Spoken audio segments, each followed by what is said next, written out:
Hey, Marcus, first of all, welcome back. It's good to have you back. Hope you had a good off season.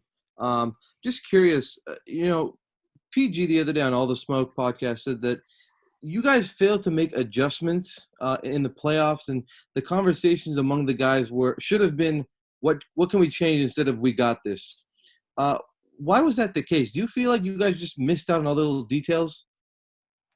Yeah, obviously. I didn't think that, we put enough time into like breaking down exactly what we needed to fix and more of just relying on talent and relying on, paper of the guys we had. I think I said that during the time we was down there that, sometimes I think we're just relying on how good we are on paper and not actually, breaking it down and really finding out, what we need to do better, especially during that time, being up, a certain amount and being in playoff time and being up, 3-1 and losing two or, losing three. Like, I feel as though we didn't really get that detailed in our adjustments. Thank you. Next, we'll go to Shawn Powell from NBA.com. Hey, Marcus, welcome back. Your brother was also a free agent this summer, and I just wanted to know how close was it you guys becoming teammates with the Clippers, and also what was your feeling about him winning a championship? The first one I don't really want too much to speak on. It didn't happen, so he's happy where he's at, and like I said, I'm always rooting for him. And him winning the championship was it was amazing for our family. We've been through a lot in this league. Growing up, that was just an accomplishment for our family as a whole. Being able to take it back to where we grew up and where we're from. And, letting the neighborhood see it, and just, giving them hope. And that was the biggest part, man, coming from such a far away to get to the point we were. And we are now, that was a big, accomplishment for, the Mars family as a whole. Thank you. Next, we'll go to Charlie Widows. Hey, Marcus, welcome back. What did you learn about Ty last year and the time that you were with him, and why do you think he's so well positioned to lead this team starting this year? Before I got to the Clippers, me and Ty already had a great relationship. He's been around the league, and he's a face of the league. We already had, a really good relationship. And the one thing that I like about him is that he's open to listen to different ideas from the players.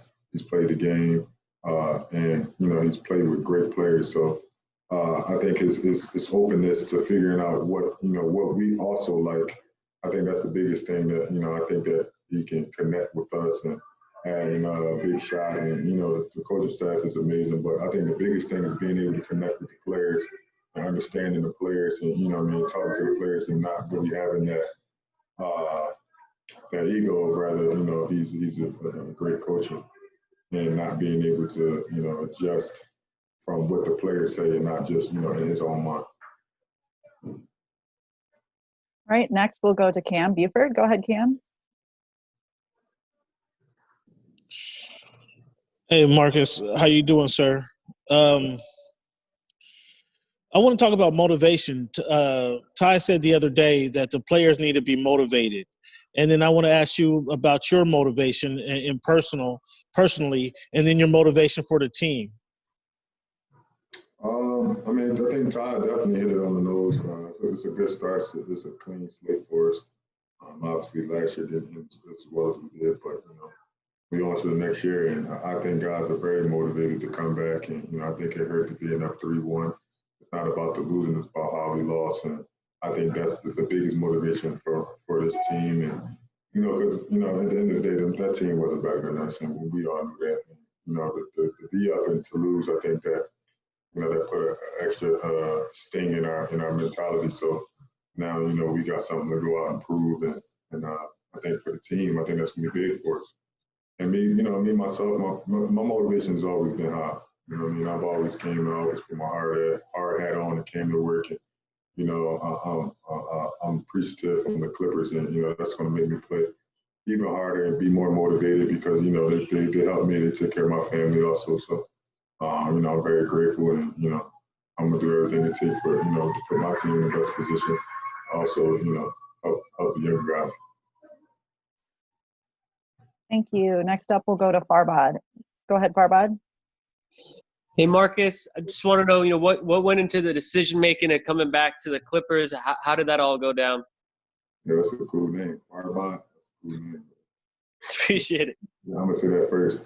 And then secondly, it wasn't hard. I built a great relationship with the guys around here. Frank is one of the best presidents that I've, came in contact with. This is my sixth team, and, he's by far the best. We've always had great communication.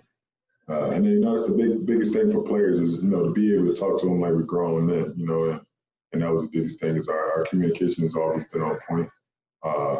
Steve does a great job with this organization, and I've been on 6, and it's been the best I've been on, and I'm pretty sure this is the best one in the NBA. And they do a great job with that logo. He does a great job of, making guys feel wanted and taking care of players. And, as a player and that's been around, that's all I can ask for. It's just, the respect level and, make me feel like I'm wanted. And, they did that since day one, since I've been here. So it was an easy choice for me. Thank you. Next, we'll go to Ohm. Go ahead, Ohm. Marcus, congrats on the contract. I was wondering how does the dynamic of the front court change, personality-wise, and even on the court when you lose Montrez and JaMychal, bring you back though in the physicality, but also add Serge? I think Serge definitely came and evened it out. JaMychal and Trez was a major factor of this team, but just the next man up, man. Those guys chose where they wanted to go. We just going to have to beat their ass too. So, we all for it. And, I'm excited to go against them. And kudos to them and their contracts and what they did. But, it's all about the Clippers now.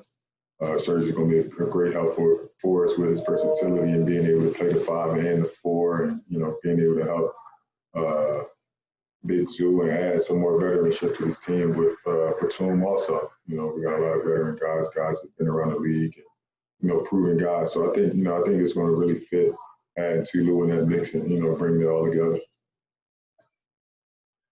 Thank you. Next, we will go to Miriam. Hey, Marcus, congrats on the deal and hope all is well with the baby. Welcome back. Zubas was saying that you guys, even though things didn't go right in the bubble, that you guys will be better for it because of that experience. Do you think that's true, and in which ways? I think it's me personally. I'm gonna throw everything that went into the bubble out. That was different, and we had to really get down to the nitty gritty of it. It was different. It was a different component. It was different for everybody. So the way guys took it, and the way guys reacted to it was something that we've never seen, something that we've never experienced. So that leading to this year, I don't think that that plays a major factor in our team. The only thing that I can say that that hurts the most is being up 3-1. But at the end of the day, now we're back to playing in our arenas, back to being home and being able to actually see our families and get the right recovery and things like that. And I think that a lot of people overlook that, but there's no excuses. The Denver team was pretty good, but being out here now and being in our comfort zone, I think it would be way better. Thanks, Miriam. Next, Andrew Gray. Marcus, welcome back. Congrats on the contract. Yesterday, Lawrence and Ty were talking about the difference it'll make to have PG and Kawhi available for training camp, which they weren't last year. I know you weren't around for that, but you saw how injuries really didn't let this team really get the same lineup together very often. What do you think it'll be like to have those two guys pretty much ready to go at the start, and how challenging will it be this year with COVID to really keep that continuity going throughout the year? Obviously, with those two guys starting from the beginning of the season and having, building that relationship and building that continuity on the court is going to be major for us. And, they're the two right guys. They're very close, and we're all very close as a team. And, all us being out there, we all going to have a chip on our shoulder this year. And, the COVID thing, I think everybody has to deal with it. So, it's more of a just over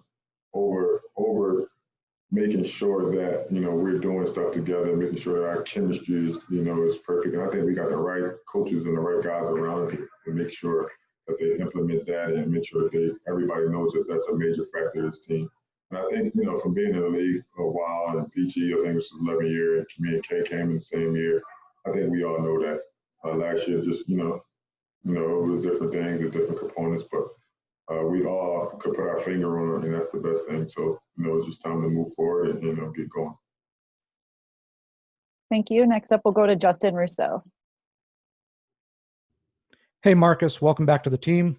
It was reported that you're going to be changing your jersey number for this season to number 8. And I was just wondering if there was any special reason behind choosing that number or anything like that. I've always liked the number 8. The reason I chose 31 last year was I couldn't get 13. And, I just sat back and I was like, this is a fresh start for me. So I wanted a new number. I wanted to go to 8. And obviously, my brother's 88, so, it kind of corresponds. And, obviously, Kobe and things like that. So I just thought it was a special number. It's a lucky number. So, I just wanted it. Okay, we have time for one last question. It will come from Chris Henderson. Congrats on the contract, Marcus. I want to ask you real quick, with a short off season and getting prepared for the season, I know you got to get your body right and everything. What were some things that you worked on personally for you to get better on the court? Hey man, my game has always been 1, 2, 3. Just watching film and just watching, being more balanced and just working on things with my core and my leg strength. But playing off K and PG, that's going to be easy for me. Being able to be around them this half a season and really, get down to see what they like to do on the court. I think it's going to be easy. And also, talking to Ty and, having a great relationship with him, I think he's going to utilize me more in the offense. I didn't really think I had a real place in the offense when I got here. And even moving into the bubble, it was more like just getting where I fit in at. And for any player, that's hard to do. But, just talking to Ty is getting me in the right spots, letting me have the ball in my hand a little more and play, and set those guys up so it'll be easy for them. I think that's going to help our team tremendously. And, just staying efficient. That's my game, man, being able to knock the 3 down and stay efficient.